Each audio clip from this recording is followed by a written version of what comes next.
Sa atong gihimo karon nga nobina para sa atong segunda patron Birhen sa Santo Rosario, gipahinomduman kita nga ang kinabuhi sa mahal nga Birhen dili lunlon kalipay, kung dili daghan kayo ang kasakit, pero sa iyang pagdawat sa kasakit nagpadayon sad ang iyang kalipay ug niabot gyud ang iyang kahimayaan, ang pagpasaka kaniya adto sa langit lawas ug kalag, ug hangtod gyud nga siya na deklarar nato sa simbahan kay mao say nahitabo kaniya nga napurong-purungan siya isip rayna sa langit ug sa yuta.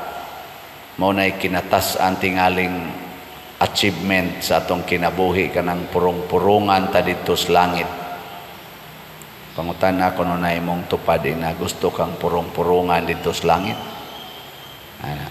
Basin og anhira ta purong-purungan sa kalibutan niya dito sunod nga kinabuhi adto tas impierno. Sa atong unang pagbasa karon, si Job nakaingon siya nga gisakit man ko ninyo og maayo, gisakit na kos Ginoo sa akong kinabuhi, nangamatay akong anak, napadyog ko'y nuka, niya kamusad ako mga higala, inyo sa konsigihan og pasangil, kay sigihan man siya gingon siya mga higala nga, basig na adyo kay dakong sa isulti nas Ginoo, pangayog pasaylo. Niya si Job kay sayod man gid siya nga, wa gid siya sala, mao nang mura sa siya na torture nga sigihan siya pasangil nga naa siya sala, mao nga gisilutan siya sa Ginoo. Ang kanimanggong atong kasakit sa kalibutan usahay tawgo nato og mga silot. Pero sa mahal nga Birhen Maria kining misterios kasakit, misteryo gud pasabot dili gyud siya silot, pero usa din na siya ka okasyon aron nga makadawat ta og reward. Tugot sa Ginoo nga kita masakitan og magantos aron mulapos kita ngadto sa katinuod nga kaluwasan. Ang atong gihimo diri sa atong simbahan kining pagnobina sa mahal nga Birhen Maria Santo Rosario, nangandoy sadta nga mahimong mga magsasangyaw sa ebanghelyo.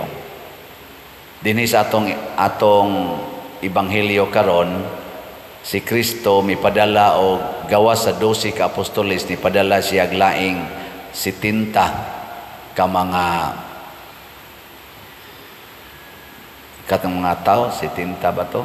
Pila to? Kapituag duha, 72, 72 ka mga lain na sang mga tao nga gipadala niya tinagurha. Nya nindot kayo ang iyang instruction.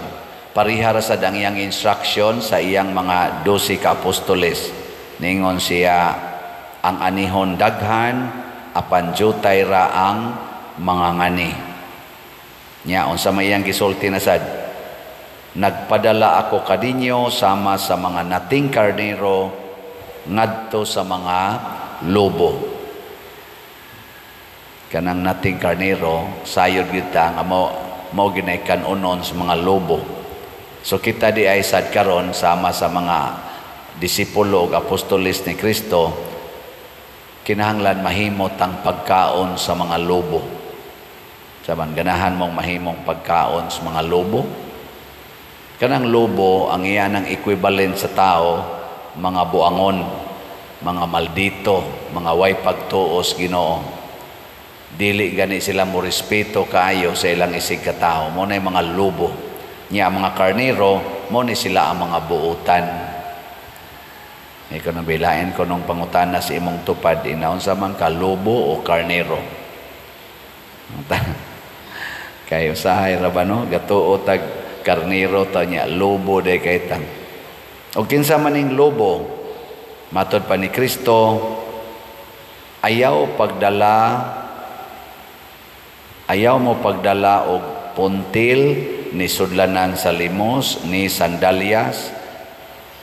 Nya ayaw ko mo paghunong sa paghimamat kang bisan kinsa diha sa dalan.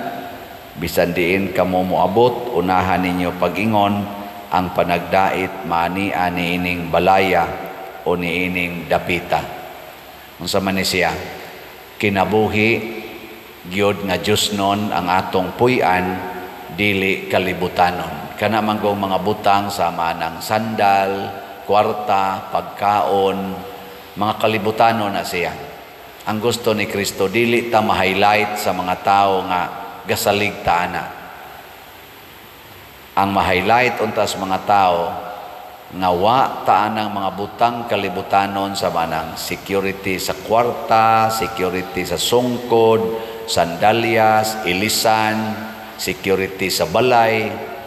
Ang atong kaugalingong security mao gyud ang Ginoo.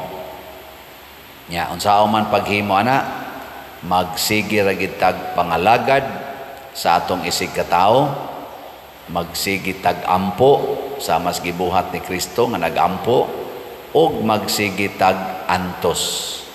Mao na si Maria, kung atong isummarize ang iyang kinabuhi gyud pag-antos, kinabuhi sa pagpangalagad, o kinabuhi sa pag-ampo.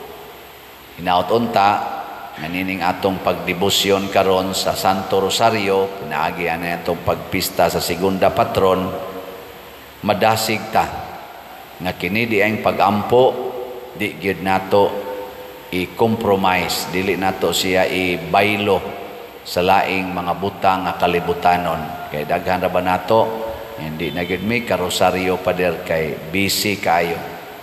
Busy sa mga butang nga makadaot, usahay skalag sama ng pagpangitag kwarta, o busy bakaha sa pagsigig duwa, sa pagsigi og suroy-suroy, shopping, or busy sa pagsigig tarong snaong, tarong skilay, tarong spilok, tarong sige busy, pero wa gyud mabisi sa pag-ampo.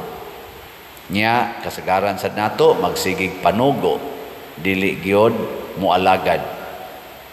Og labaw tanan sagad nato nagsigig likay sa pag-antos. Imbis nga muantos, imbis nga matud pang Kristo, take up your cross, mulikay na noon ta, masuko pagid ta sa atong mga pag-antos. Si Job, wa masuko, nangayo lang siya katinawan sa Ginoo nganong nag-antos siyag sama ato. Muna sa atong tubag sa Salmo, moingon kita, mituo ako nga makakita ako sa mga butang nga maayo sa Ginoo didto sa yuta sa mga buhi. Mao na ni ang gitawag nato paglaom, nga dili ta dinhi mamatay sa pag-antos. Dunay yuta sa mga buhi nga nagpaabot nato, tuwa dito ang Ginoo, tuwa dito ang tanan nga mga santos, ug labaw sa tanan tuwa dito ang atong reyna, ang atong inahan, ang mahal nga Birhen Maria.